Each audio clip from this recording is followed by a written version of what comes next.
ഇത് ചേലക്കമ്പ് എന്ന് പറയുന്ന സ്ഥലമാണ്. ഇവിടാണ് തങ്കമ്മയും റെജിയും ഇവരുടെ മകള്. മകളുടെ പേരെങ്ങനെ? റോഷ്നി. പഠിക്കുന്ന കുട്ടിയാണ്. അപ്പൊ ഇവര് 3 പേരും താമസിക്കുന്ന ഒരു ഷെഡാണിത്. യാതൊരുവിധ സൗകര്യങ്ങളും ഇല്ലാത്ത ഒരു ഷെഡ്. എനിക്കൊന്ന് എത്ര വർഷം നിങ്ങൾ കറണ്ട് ഇല്ലാതെ താമസിച്ച ഈ ഷെഡില്? 15 വർഷമായി. 15 വർഷമായിട്ട് ഈ ഷെഡിലാണ് കഴിയുന്നത്. അതെ, ഒറ്റ വർഷത്തെ ഇവിടെ കയറി വന്ന് കഴിഞ്ഞപ്പോ കിഡ്നിക്ക് അസുഖമായി. ഉണ്ടാക്കിയതും ആർക്കാ കിഡ്നിക്ക്? എനിക്ക് പ്രശ്നം.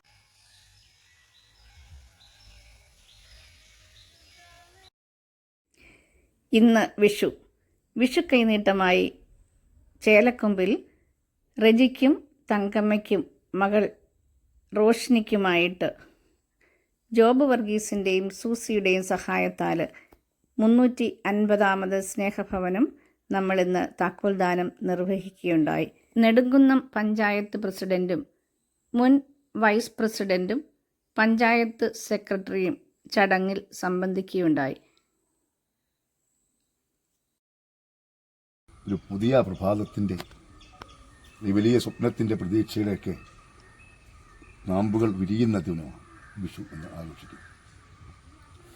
വിഷുക്കണി ഒരുക്കി നല്ല ഒരു പ്രഭാതം, ഇനി നല്ല നാളുകൾ, ഐശ്വര്യവും സമൃദ്ധിയും ഉള്ള നാളുകൾക്ക് വേണ്ടിയുള്ള ഒരു കാത്തിരിപ്പ്. ആ ദിവസമാണ് പ്രിയപ്പെട്ട റെജി ജോണിൻ്റെ ഭവനത്തിൽ പ്രിയ മാഡം എൻ്റെ സുഹൃത്തുക്കളുടെ സഹകരണത്തോടുകൂടി വലിയൊരു കർമ്മം ഇവിടെ ചെയ്യപ്പെട്ടു കഴിഞ്ഞു. എങ്കിലും ദൈവം തുണയായി കൂടെ ഉണ്ടെന്നുള്ളതിന് വലിയൊരു തെളിവ് തന്നെയാണത്. പ്രിയപ്പെട്ട മാഡത്തിനെ സോഷ്യൽ മീഡിയയിൽ വളരെ ശക്തമായി അറിയാം, എപ്പോഴും കാണാറുണ്ട്.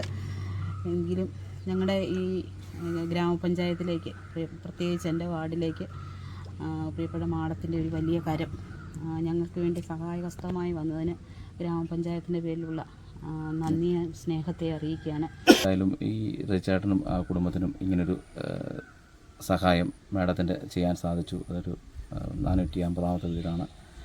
മാഡത്തിന് എല്ലാവിധ അനുഗ്രഹവും ദൈവത്തിനുണ്ടാകട്ടെ, ഈ കുടുംബത്തിനും ഉണ്ടാകട്ടെ.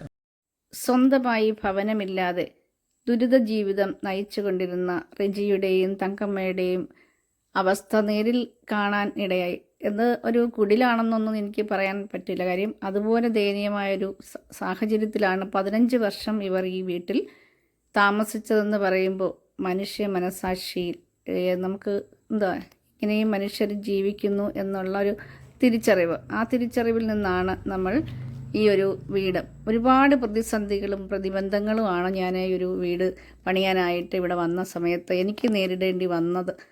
ചുറ്റുപാടുകളിൽ നിന്നും മറ്റുള്ളവരിൽ നിന്നുമൊക്കെ ഒത്തിരി ബുദ്ധിമുട്ടുകൾ ആ സ്ഥലത്ത് എനിക്ക് അനുഭവിക്കും. എങ്കിലും എല്ലാ പ്രതിസന്ധികളെയും തരണം ചെയ്ത് ഇങ്ങനെ ഒരു മനോഹരമായ വീട് 2 സൈഡ് വാർത്ത് വരാന്തയും ഒക്കെ ആയിട്ട് പണിത് നൽകിയപ്പോൾ മനസ്സിന് ഒരുപാട് സന്തോഷം തോന്നിയ കാര്യം, ഇവരെ ഈ ഒരു നല്ല വീട്ടിലേക്ക് താമസിക്കാനായിട്ടുള്ളൊരവസരം ഒരുക്കാൻ ജോബിനും സൂസിക്കും എന്നെ സഹായിക്കാൻ സാധിച്ചു എന്നറിഞ്ഞതിൽ, അല്ലെങ്കിൽ അതിൽ ഒരുപാട് അവരോട് നന്ദിയും സ്നേഹമൊക്കെ ഉണ്ട്. ജോബിൻ്റെ 3ാമത്തെ വീടായിട്ടാണ് നമ്മളിന്ന് നൽകുന്ന ഈ 350ാമത്തെ സ്നേഹഭവനം.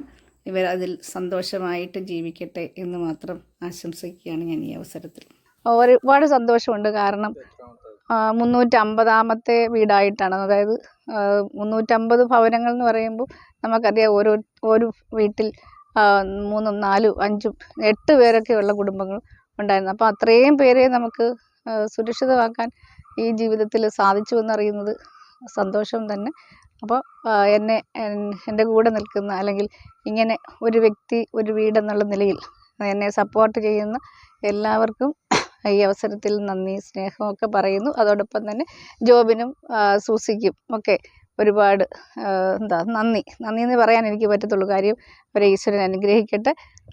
എല്ലാവർക്കും നല്ല ഒരു വിഷു ആശംസിക്കുകയും ചെയ്യും.